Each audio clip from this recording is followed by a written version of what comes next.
నెల్లూరు జిల్లాలో రైలు ప్రమాదం సంభవించింది. కావలి రైల్వే స్టేషన్ సమీపంలో ఓ గూడ్స్ రైలు పట్టాలు తప్పింది.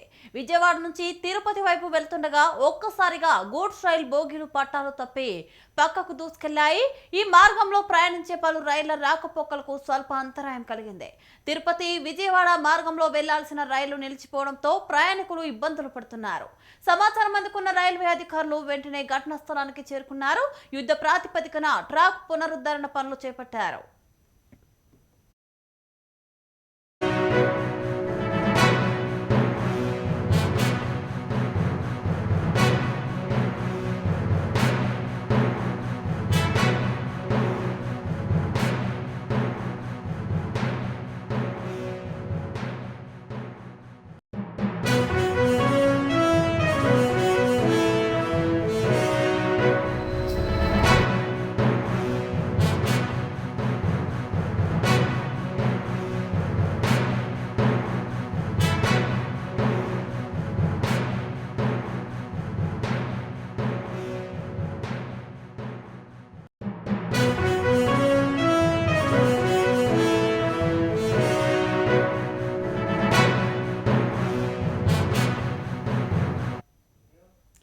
నెల్లూరు జిల్లాలో రైలు ప్రమాదం సంభవించింది. కావలి రైల్వే స్టేషన్ సమీపంలో ఓ గూడ్స్ రైలు పట్టాలు తప్పింది.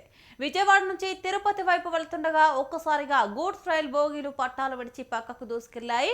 ఈ మార్గంలో ప్రయాణించే పలు రైళ్ల రాకపోకలకు స్వల్ప అంతరాయం కలిగింది. తిరుపతి విజయవాడ మార్గంలో వెళ్లాల్సిన రైళ్లు నిలిచిపోవడంతో ప్రయాణికులు ఇబ్బందులు పడుతున్నారు. సమాచారాన్ని అందుకున్న రైల్వే అధికారులు వెంటనే ఘటనా స్థలానికి చేరుకున్నారు. యుద్ధ ప్రాతిపదికన ట్రాక్ పునరుద్ధరణ పనులు చేపట్టారు.